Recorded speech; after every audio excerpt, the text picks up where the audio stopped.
Halo, selamat siang sahabat Indriati. Kembali lagi berjumpa dalam Indriati Talks hari ini, Rabu 23 September 2020. Yang pada siang hari ini kita akan membahas satu topik seputar gigi yang kemarin juga sudah kita share di feed tentang informasi ini, kenapa gigi bisa berlubang. Nah, pada kesempatan siang hari ini kita nanti akan berbincang bersama dengan Dokter Gigi Suci. Beliau adalah dokter gigi di Rumah Sakit Indriati Boyolali. Saya akan mengundang beliau untuk bergabung. Sambil menunggu, seperti biasa dalam Indriati Talks atau live Instagram ini, kita nanti akan menyediakan waktu untuk sahabat Indriati semua bertanya. Nah, sudah bergabung. Halo, Dokter Suci. Halo, Oke, suaranya sudah masuk, Dok. Oke, apa kabar, Dok? kabar baik. Oke, nah perkenalkan beliau adalah Dokter Suci, dokter gigi di Rumah Sakit Indriati Boyolali. Oke, boleh menyapa Dok, sahabat Indriati yang ada di Instagram Live kita siang hari ini, Dok? Halo, selamat sore semuanya. Oke, kita langsung ke topik ya, Dok, karena sepertinya ini menarik. Jadi takutnya nanti waktu 1 jam kita kurang. Nah, seperti tema yang sudah kita tentukan kemarin, ya ini kenapa gigi bisa berlubang. Nah, ini saya mau mengawalinya dengan satu pertanyaan ini, Dok. Gigi itu kan keras ya. Gigi itu kan keras, keras karena kan kita bisa makan apapun dengan gigi kita gitu, kita bisa gigit. Nah, pertanyaannya kenapa gigi keras ini bisa berlubang ini, Dok? Ya, gigi kita ini memang paling keras ya dari anggota tubuh. Bagian tubuh kita yang paling keras ini adalah gigi memang. Tapi Oh, yang beda menjadi apa pertanyaan, dengan tulang? Kalau dengan tulang, Dok? lebih keras gigi ya? Oh, oke. Ya, gigi itu lebih keras daripada tulang. Yang jadi pertanyaan kenapa bisa berlubang? Hmm. Iya, ya. Gimana, kenapa dong ini? Kenapa kok gigi yang itu tadi disebutkan bahwa gigi adalah organ tubuh yang paling keras dan itu bisa berlubang ini? Kenapa ya, Dok? Ya, penyebabnya multifaktorial ya. Jadi gigi berlubang ini adalah kerusakan jaringan keras gigi, yaitu emal dan dentin yang mengalami demineralisasi. Biasanya ini disebut juga karies gigi ya. Dan penyebabnya itu multifaktorial ya. Ada 4 penyebab. Jadi yang pertama itu host itu giginya itu sendiri. Mungkin fisurnya dalam atau strukturnya, posisinya yang mungkin sulit dibersihkan dan tidak dibersihkan ya kondisi gigi itu sendiri. Yang kedua adalah agen. Agen itu mikroorganisme atau bakteri di dalam rongga mulut itu. Kemudian yang ketiga itu substrat. Substrat itu karbohidrat ya, karbohidrat atau makan makanan yang manis biasanya lebih itu. Kemudian waktu ya. Jadi penyebabnya harus ada 4 itu.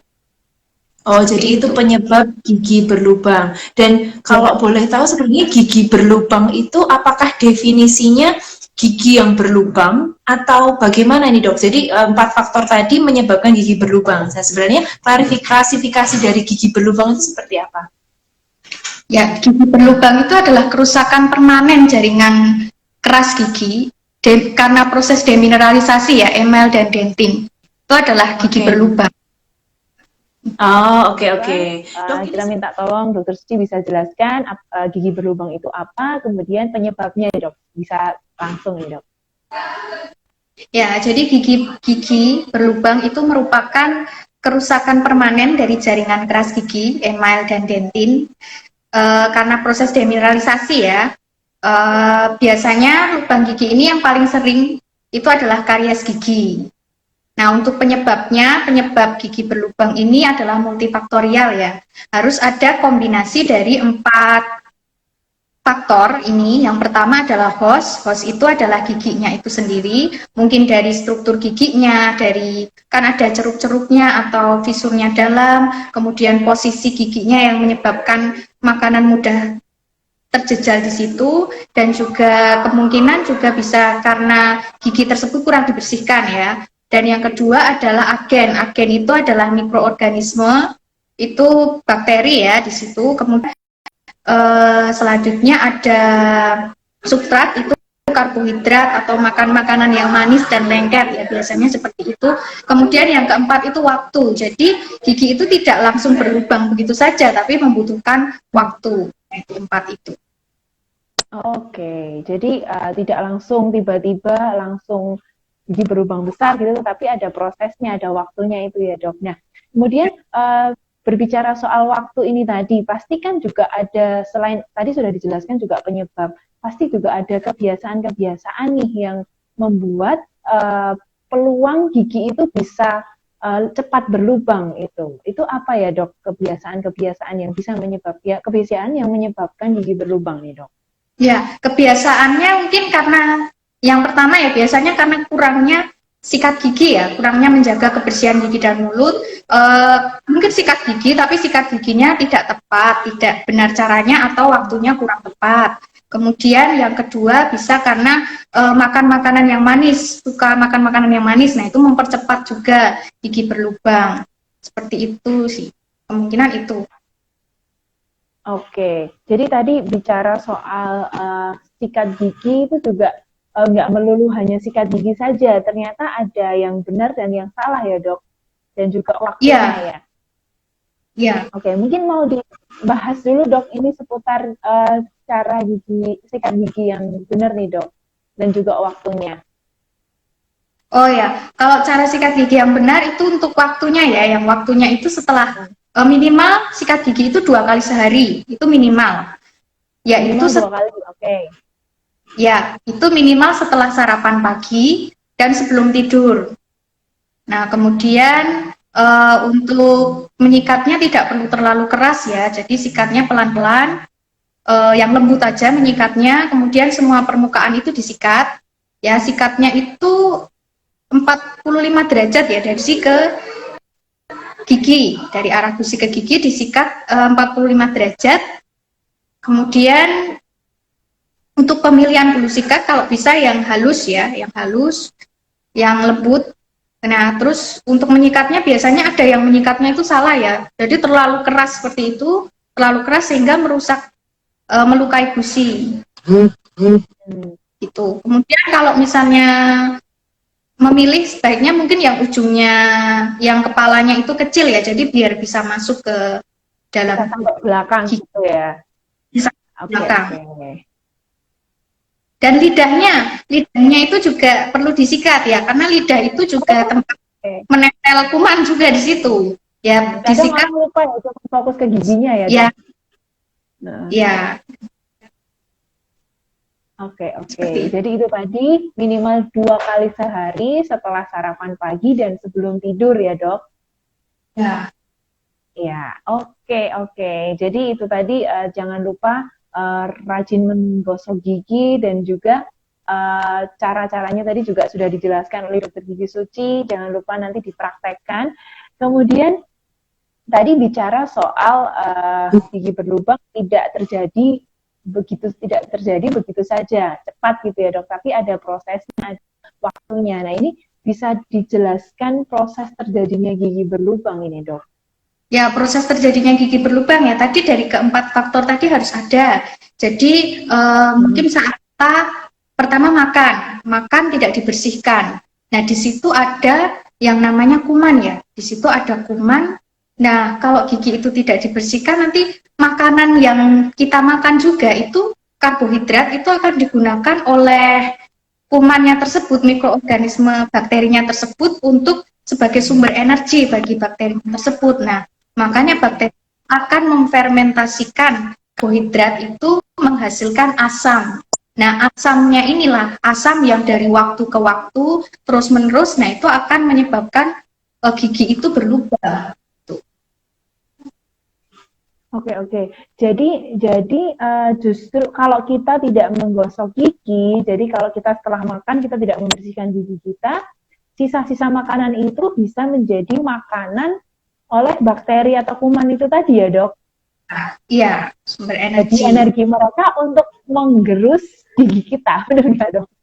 Ya, energi mereka, jadi itu adalah sumber makanan kuman juga, dan akan difermentasikan menghasilkan asam. Nah, asamnya ini yang akan menyebabkan lama-lama akan menyebabkan gigi itu berlubang.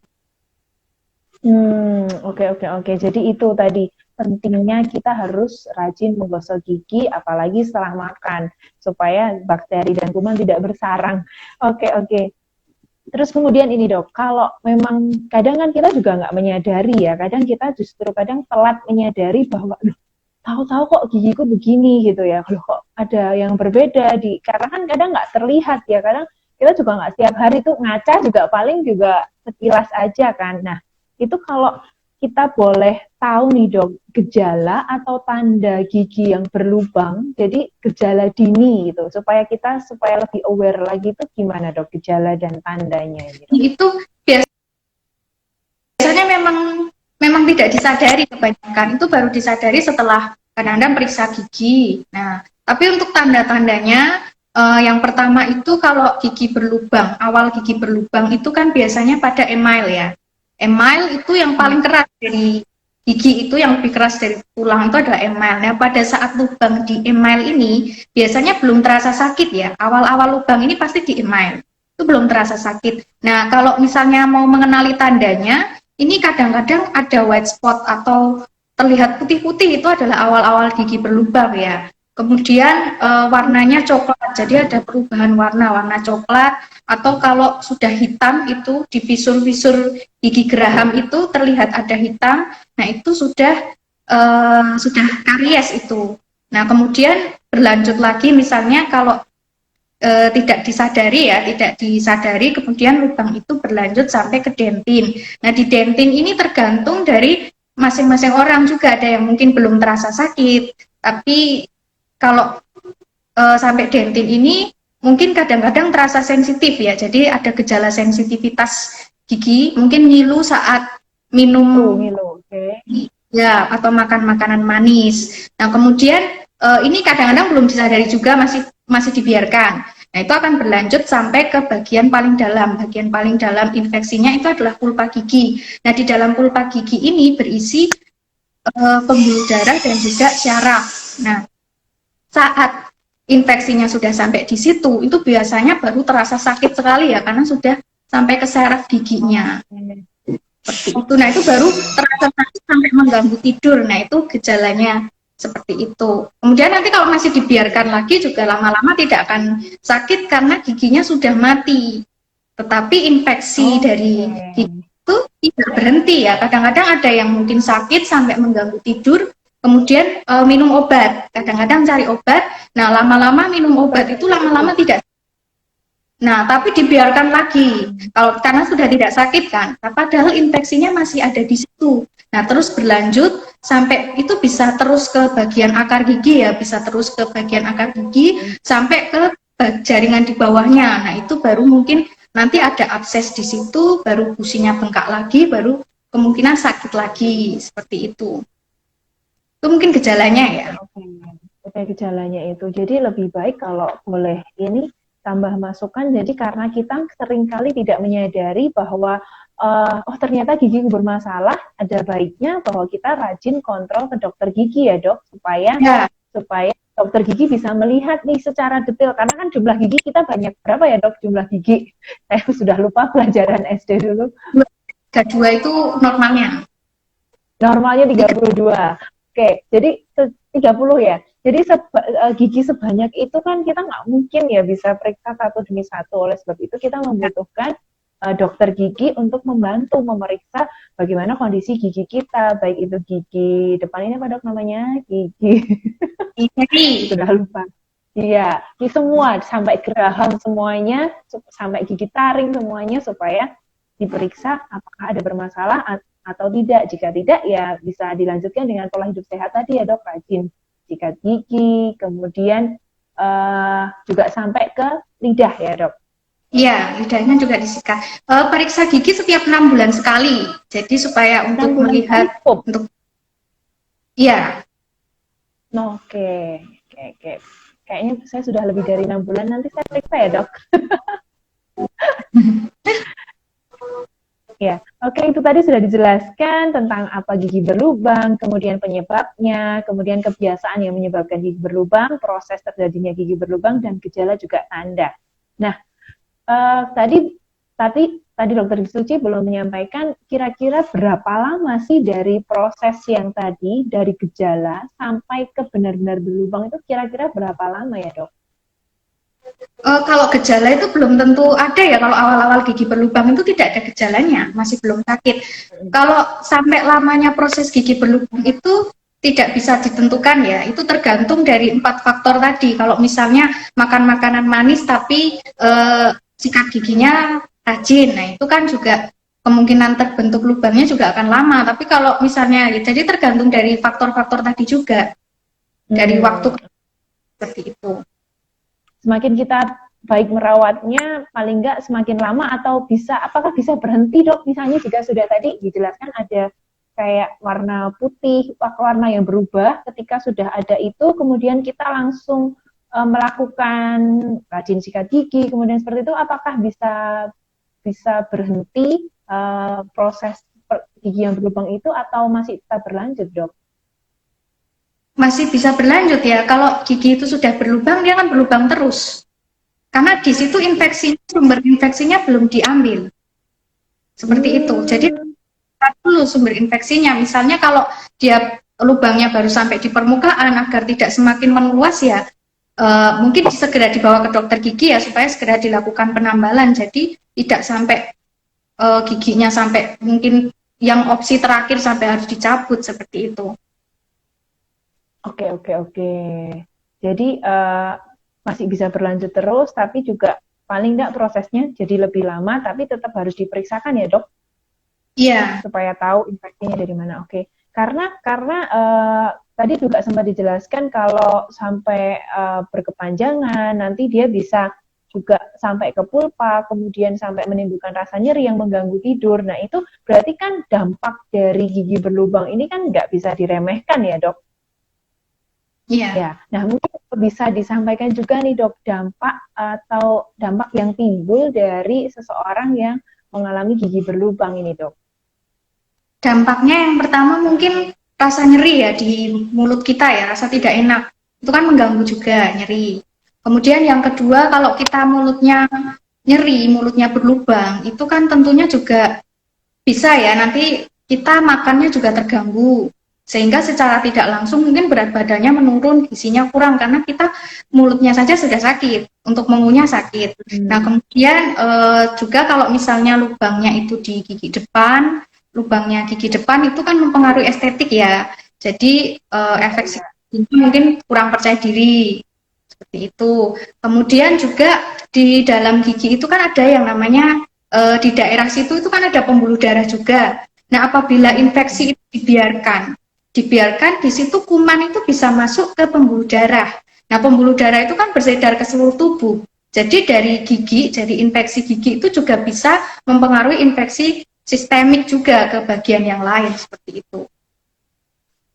Oke. Jadi itu tadi ya, Dok, selain dari estetika, kemudian kita juga makan juga jadi nggak nyaman, tidur juga jadi nggak nyenyak karena ada lagunya juga, Dok, yang orang bilang lebih baik sakit hati daripada sakit gigi, atau kebalikannya kayaknya lebih baik nggak dua-duanya deh ya, sakit gigi itu juga nggak enak kan ya.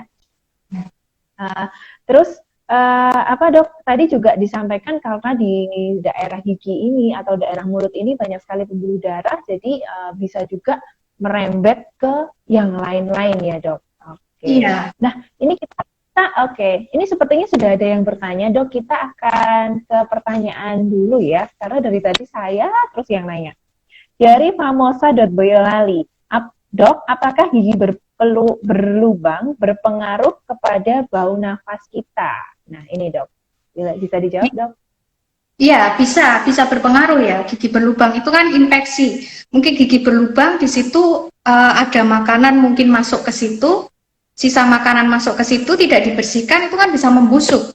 Itu bisa menyebabkan bau mulut juga. Kemudian jaringan yang nekrosis atau mati ya, jaringan seperti itu kadang-kadang menghasilkan gangren. Gangren itu gas gangren, seperti itu tuh bau ya, menyebabkan bau mulut. Gitu. Oke. Jadi bisa ya. Jadi untuk famosa.boyolali, dok, apakah gigi berulang berpengaruh pada bau nafas kita? Itu berpengaruh. Jadi karena tadi ada gas apa tadi namanya ya dok ya. Oke, kemudian selanjutnya ada pertanyaan lagi dari Agnes Permata 22. Mau bertanya dong dok, apakah gigi berlubang tersebut bisa mengganggu fungsi kinerja jantung? Apakah ada kaitannya nih dok? Ya, seperti yang tadi ya dijelaskan tadi, yaitu di situ kan ada pembuluh darah.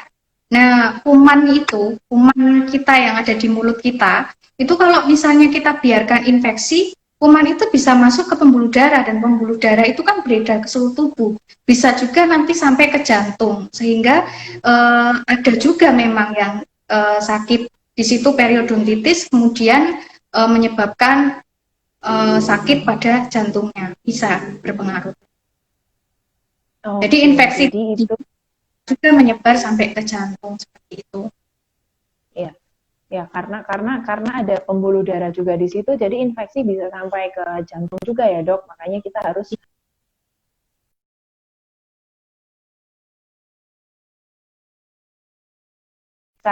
gigi minimal 6 bulan sekali ke dokter gigi. Kalau di Boyolali bisa ke dokter Suci. Oke, dan masih ada pertanyaan lagi atau tidak? Saya akan coba. Oh, ini dari Win_Kusuma_. Infeksi bisa jadi kanker nggak dok? Oh, ngeri sekali. Gimana? Infeksi bisa jadi kanker nggak dok? Ini pertanyaannya. Ya mungkin bisa ya, tapi itu lebih ke sistemik ya. Mungkin kanker itu lebih genetik ya, karena ada gen di situ, mungkin informasi yang mungkin suatu saat bisa kanker seperti itu sih. Lebihnya beda ya, tapi kalau infeksi ya mungkin lebih ke infeksi aja. Oke. Jadi kalau infeksi ya infeksi aja, kalau sampai ke situ kan juga tidak langsung melulu ya, tetap Faktor ya ada faktor yang lain. Iya kalau kanker. Oke. Itu tadi pertanyaannya. Kami masih menunggu, misalnya jika masih ada pertanyaan yang lainnya, kami masih membuka kesempatan. Dan saya akan lanjutkan, saya masih memiliki beberapa daftar pertanyaan, siapa tahu juga ada yang masih malu-malu untuk bertanya. Padahal nggak perlu malu dok kalau bertanya di live Instagram Indriati itu, karena kita pasti kasih merchandise menarik buat setiap penanya. Oh, ini ada pertanyaan lagi dari famosa.boyolali, kembali bertanya, gigi kanan saya bawah sudah dicabut nih dok, sekarang kiri atas geraham. Kemudian ada penjelasan lainnya, ada lanjutannya. Oke, masih menulis mungkin? Sambil menunggu itu, bisa sambil dijelaskan nih dok, kalau tadi sudah ada penyebabnya, kemudian ada dijelaskan tadi juga sempat bagaimana cara gosok gigi yang benar gitu, tetapi kita pengen tahu nih dok, sebenarnya apakah kita bisa mencegahnya gitu ya. Nah, terus kemudian bagaimana cara mencegah supaya paling tidak meminimalkan gigi berlubang itu dok? Ya, kalau mencegah pasti ya bisa ya. Mungkin dari sejak kecil kita sebaiknya sedini mungkin kita untuk menyikat gigi yang baik dan benar. Jadi menyikat gigi dengan cara yang benar tadi sudah dijelaskan ya, menyikat gigi minimal 2 kali sehari. Kemudian kalau siang-siang seperti itu, misalnya habis makan coklat atau yang manis-manis begitu, mungkin 15-30 menitnya kemudian setelah makan itu sebaiknya sikat gigi ya. Kemudian yang kedua adalah mengurangi makan makanan yang manis dan lengket. Kalau bisa perbanyak buah dan sayuran, perbanyak minum air putih. Kemudian untuk yang giginya mungkin berjejal, kadang-kadang kan makanan mudah menyelip di antara sela-sela satu gigi dengan gigi yang lain. Nah, itu bisa memakai vlog. Nah, kemudian cek ke dokter gigi minimal 6 bulan sekali ya. Setiap 6 bulan sekali ya. Tuh. Oke, jadi 3 hal itu ya dok. Lalu jika tadi kan sedini mungkin nih dari bayi, kalau kita kadang sudah terlanjur gitu, tetap kita terapkan itu tadi sambil terus berkonsultasi ke dokter gigi gitu ya dok. Ya, jadi pencegahan itu sebenarnya bisa pencegahan memang sebelum gigi berlubang atau setelah gigi berlubang. Masih kecil itu kan bisa cegah lagi supaya tidak semakin parah ya.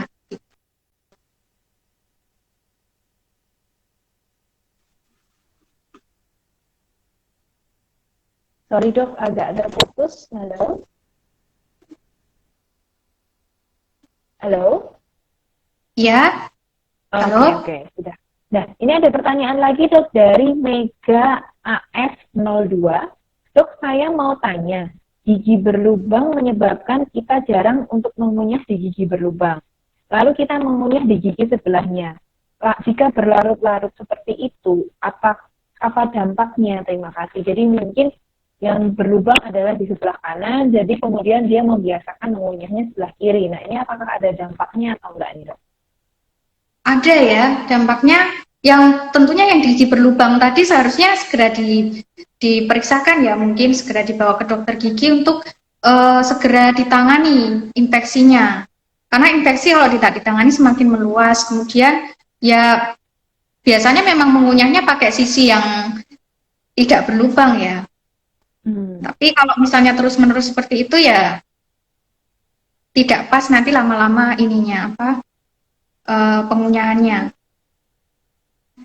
Otot-ototnya juga syarafnya juga ya dok ya. Jadi tidak Ya, seimbang posisi gitu. giginya ya Posisi. seperti itu. Oklusinya nanti Posisi gigi.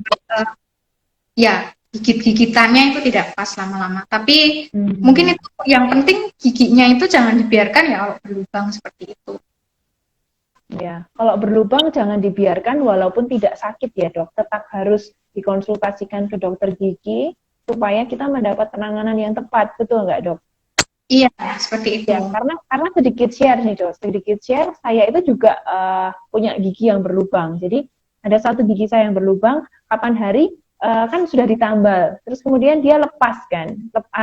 Mungkin karena sudah terlalu lama atau saya makan makanan yang keras, kemudian dia lepas.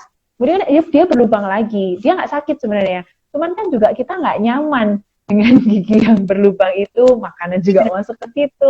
Tetap harus dikonsultasikan lagi supaya mendapatkan penanganan ya dok. Iya.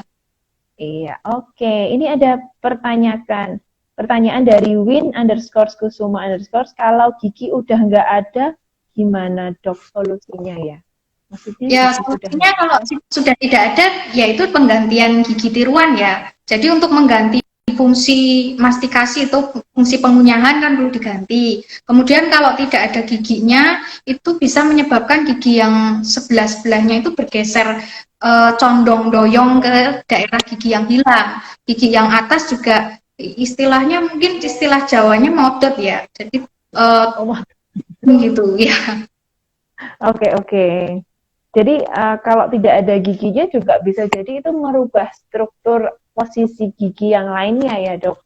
Nah, Karena kan kita makan itu tiap hari, bahkan sehari 3 kali, belum lagi ngemilnya, kerja, terus didesak, terus bisa juga, bener sih ya dok, secara logikanya mungkin karena saya pihak awam ya, jadi menghubungkannya dengan itu yang kita lakukan sehari-hari. Jadi kalau misalnya sudah tidak ada giginya juga tetap dikonsultasikan ya dok. solusinya ya penggantian gigi tiruan itu untuk mengembalikan fungsinya. Oh, jadi dibuatkan gigi baru gitu ya, gigi palsu itu ya dok ya. Oke. Supaya tidak kosong tempatnya. Kemudian tadi sudah dijelaskan juga cara sikat gigi yang benar. Kemudian jika sudah terlanjur nih dok, jika sudah terlanjur giginya berlubang, entah itu lubang kecil atau lubang cukup atau lubang besar, itu penanganannya harus seperti apa dok? Jika sudah terlanjur ya, jadi tergantung ya lubangnya sampai mana. Kalau baru sampai email atau baru sampai dentin itu bisa dilakukan penambalan biasa. Ya, tapi kalau lubangnya itu infeksinya itu sudah sampai ke pulpa, nah ini harus dilakukan kalau dilihat dulu struktur giginya masih utuh atau tidak. Kalau masih utuh, kita lakukan perawatan saluran akar. Ini biasanya kadang-kadang perlu beberapa kali kunjungan. Jadi bagian pulpanya yang mati tadi, yang penuh kuman tadi dibersihkan dulu, kemudian diganti bahan pengisi saluran akar. Tapi kalau misalnya sudah tidak bisa ya, strukturnya sudah tidak kuat atau tinggal sisa akar, nah itu opsi terakhir adalah pencabutan itu tadi. Oke, jadi pencabutan adalah opsi terakhir. Jadi setelah melihat kondisi-kondisi yang tergantung dari kerusakan giginya itu ya, lubangnya itu ya dok. Ya, Oke, ini ada pertanyaan lagi dok dari Musrikah 1025. Untuk gigi yang sudah ditambal, kontrolnya juga harus 6 bulan sekali dok, atau berapa lama? sebenarnya tidak harus ya kalau misalnya tidak ada keluhan, tetapi alangkah lebih baiknya kalau tiap 6 bulan sekali memang sekalian dicek sekalian gigi yang lain seperti Yang itu. lain ya? Iya. Oke. Jadi itu untuk Ibu Musrikah bisa tetap 6 bulan sekali tetap mengunjungi dokter gigi untuk diperiksa, tidak hanya gigi yang ditambal tetapi juga gigi yang lain supaya diperiksa supaya semuanya aman dan bertahan ya dok. Karena gigi ini kadang kita telat sih menyadarinya, benar. Kadang aduh kenapa nggak rajin gosok gigi sih sejak dulu, terus akhirnya jadi begini, karena kan juga itu balik lagi nggak terjadi tiba-tiba tapi ada prosesnya. Dan seperti biasa penyesalan di akhir. Tapi pembicaraan kita pada siang hari ini supaya mengingatkan sahabat Indriati semua untuk rajin menjaga gigi kita. Itu. Ada pertanyaan lagi dok, ini dari famosa.boyolali. Geraham saya tinggal separuh mahkotanya nih dok, apakah masih bisa diselamatkan? Wow. Tergantung ya, nanti biasanya diperiksa dulu, dicek bagian strukturnya itu masih kuat atau tidak. Nanti diperiksa dulu. Kadang-kadang bisa dipertahankan, kadang-kadang tapi ya harus dilakukan pengecekan dulu. Ya, kita harus tetap dokter gigi harus tahu dulu ya dok kondisinya seperti apa itu. Jadi untuk Ibu Famosa.boyolali bisa datang, nanti bisa berkonsultasi supaya dokter Suci bisa melihat lebih detail, lebih jelas lagi tentang kondisi giginya, terutama gigi geraham tadi yang tinggal separuh mahkotanya. Oke, dan ini dok, tadi sempat juga dijelaskan kalau gigi dibiarkan berlubang lama-lama juga bahaya. Kemudian kadang begini nih dok, kita lihat ke situasi yang sekarang nih ya, semua orang sudah sangat familiar dengan yang namanya pandemi. Apalagi kalau kita mau periksa ke dokter gigi, otomatis itu yang kita periksa dan yang langsung berkontak langsung adalah area mulut kita. Sedangkan itu kan juga sangat sangat menakutkan ya dok, dan nggak sedikit orang yang pasti takut. Nah terus nanti gimana aku mau periksa ke dokter gigi tapi lagi pandemi. Nah itu mungkin menjawab pertanyaan atau keresahan juga untuk warga Boyolali ini dok. Aman nggak sih dok sebenarnya kalau pas pandemi ini kita melakukan pemeriksaan gigi ini dok? Ya, untuk keamanannya di saat pandemi ini kita yang pertama ini wajib untuk protokolnya ya, protokol kesehatan itu betul-betul harus diterapkan ya, 3M, memakai masker, mencuci tangan dan menjaga jarak itu harus. Kemudian kalau bisa untuk periksa gigi ini tidak diantar ya, atau kalau bisa masuk ke ruang tindakan itu sendiri saja. Karena kalau banyak-banyak nanti cenderung berkerumun ya di dalam ruangan.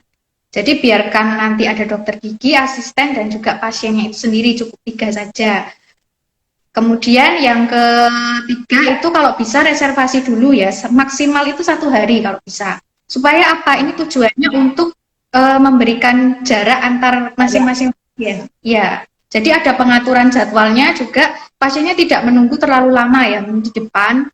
Kemudian ada pembatasan pasien ya, sehari mungkin maksimal 5 kali.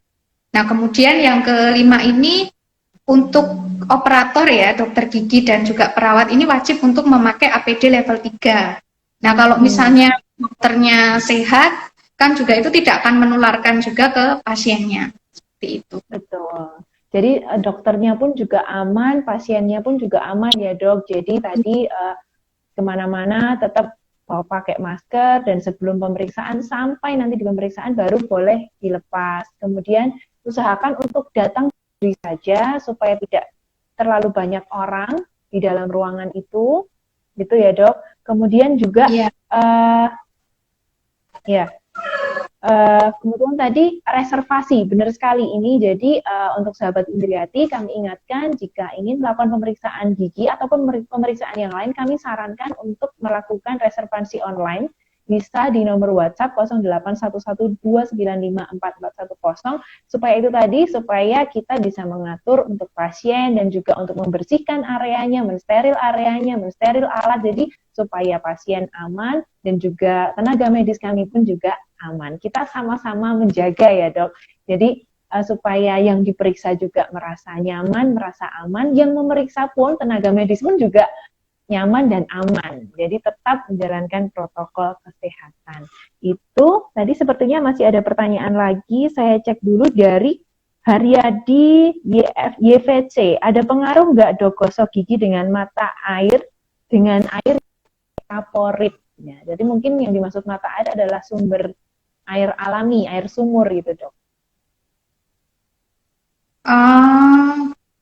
Tidak masalah sih sebenarnya, tapi sebaiknya bukan pakai air kaporit ya, untuk mulut seperti itu kan lebih aman kalau nggak pakai air kaporit ya. Tapi itu tidak kalau untuk sikat giginya sendiri tidak masalah, cuman kan tidak baik juga ya minum air kaporit juga. Ya mungkin kalau kita tahu air itu mengandung kaporit, mungkin kita bisa menggunakan alternatif dengan air minum ya dok, karena kan juga nggak terlalu banyak kan air yang kita pakai untuk gosok gigi itu. Iya. Betul ya? Nah, oke. Ini ada pertanyaan lagi. Mohon info praktek hari apa dan jamnya. Bisa dijelaskan nih dok, hari dan jam prakteknya dok. Oh ya, jam praktek saya dari hari Senin sampai dengan Kamis itu dari jam 8 sampai jam setengah 4 sore. Kemudian hari Jumat itu dari jam 8 sampai jam 1 siang. Oke, jadi untuk sementara Senin sampai Jumat, Senin sampai Kamis jam 8 sampai jam 3, kemudian kalau hari Jumat jam 8 sampai jam 1 siang. Tapi itu tadi kita himbau, kita sarankan untuk melakukan reservasi online terlebih dahulu di nomor 0811, bisa sambil di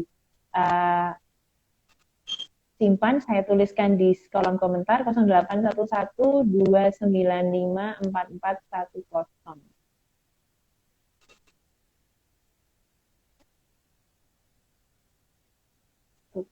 Oh, maaf, ada nolnya salah. Bentar, 0811295441. Kosongnya kecil. Ya, itu nomornya. Dan sepertinya kita sudah cukup dok waktunya, tapi saya cek dulu apakah masih ada pertanyaan. Oh, masih ada satu pertanyaan lagi dok, kita akan jawab. Dok, gigi geraham membuat kadang pusing. Jika jalan satu-satunya operasi, apakah itu membuat hilang pusingnya? Jadi ada geraham dia membuat pusing, dok. Gigi geraham berapa ya biasanya? Biasanya yang membuat masalah itu gigi paling belakang. Gigi geraham. Gitu. Ini mungkin jelaskan, mungkin itu gigi terakhir atau gigi yang berlubang. Seperti itu. Gigi geraham, dia bilangnya gigi geraham. Berarti mungkin yang paling belakang ya Bu Mega, atau bisa dituliskan lebih dijelaskan gigi yang mana?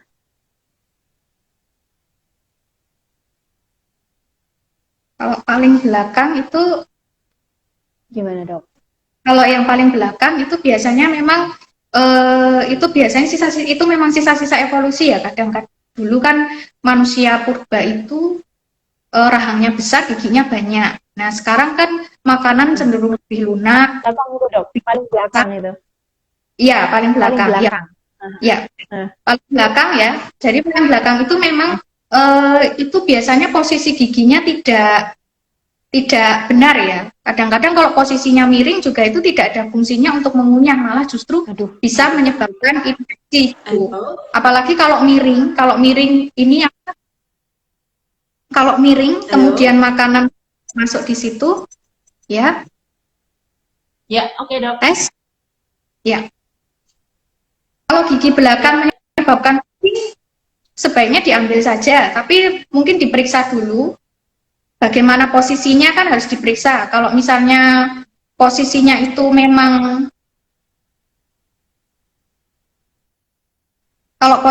tidak benar, ya mungkin sebaiknya diambil saja daripada menimbulkan masalah. Oke, oke. Jadi karena itu sisa-sisa itu tadi, jadi itu yang seringkali menimbulkan masalah karena posisinya yang tidak tepat ya dok. Kadang-kadang gigi paling belakang itu tidak tumbuh juga, jadi terbenam di dalam tulang. Karena gigi paling belakang itu sisa-sisa evolusi ya. Jadi dulu itu manusia purba itu giginya itu rahangnya besar, giginya banyak. Nah, manusia kan Hmm. semakin hari makannya semakin lunak, sehingga cenderung rahangnya semakin kecil. Nah, gigi yang paling belakang itu kadang-kadang tidak ada tempat untuk tumbuh. Ya, biasanya dilihatnya dengan di ronsen terlebih dahulu posisi giginya. Berarti Seperti itu giginya apakah? dulu, berarti giginya dulu di ronsen ya dok? Iya benar. Ini ada pertanyaan lagi, Mungkin benar ya dok? ya, Jadi untuk supaya melihat kita apa tahu. ya. Kalau misalnya memang malah justru mengganggu, tidak ada fungsinya, lebih baik diambil saja daripada menyebabkan faktor resiko infeksi di situ. Ya, karena ini sekaligus saya juga sharing nih dok, karena beberapa kali teman saya itu juga, gigi bertanya sih, gigimu yang paling belakang udah tumbuh belum? Saya sendiri pun juga lupa, tapi karena ada beberapa case teman saya itu juga dia tumbuh kemudian dia harus sampai ke operasi gitu untuk mengambil itu gitu. Jadi, tapi itu sebenarnya tidak semua orang ya dok, berarti ya. Ya, tidak semua orang. Kalau misalnya rahangnya cukup untuk tumbuh gigi dan giginya tumbuhnya normal, tidak menjadi masalah. Gitu. Tapi kadang-kadang Hmm. gigi yang dipendam di dalam tulang itu, ya ada juga yang menjadi kista soalnya. Beberapa kasus seperti itu.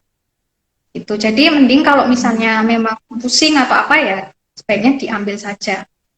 Diperiksa sebelumnya di ronsen terlebih dahulu supaya tahu posisinya ya dok. Oke, apakah masih ada pertanyaan lagi? Sebentar saya akan cek. Eh, baik, dokter, terima kasih penjelasannya. Ucapan terima kasih dari Ibu Mega AS02. Oke, mungkin seperti itu yang bisa kita bahas ya dok tentang kenapa gigi bisa berlubang. Nah, sebelum kita mengakhiri Indriati Talks pada siang sampai sore hari ini, uh, minta kesimpulannya nih dari dokter Gigi Suci mengenai gigi berlubang ini dok. Monggo dok. Ya, kesimpulannya yang pertama gigi berlubang itu umum terjadi ya, banyak sekali yang mengalaminya. Kemudian untuk memeriksa, kita perlu memeriksa ke dokter itu setiap 6 bulan sekali. Dan juga untuk pencegahannya, yang tadi yang sudah dijelaskan, mungkin menyikat gigi dengan cara yang benar, dengan waktu yang tepat. Dan yang kedua adalah mengurangi makanan manis. Kemudian selanjutnya adalah banyak kumur ya, lebih banyak konsumsi buah dan sayuran kalau bisa. Kemudian kalau misalnya giginya berjejal ya memakai dental floss. Itu mungkin itu saja. Dan periksa Sorry dok, tiap 6 dental bulan. floss itu apa ya dok? Sorry, dental floss itu apa ya dok? Benang gigi atau dental floss, benang gigi. Oh, benang Benang gigi. gigi Jadi, oh, ya.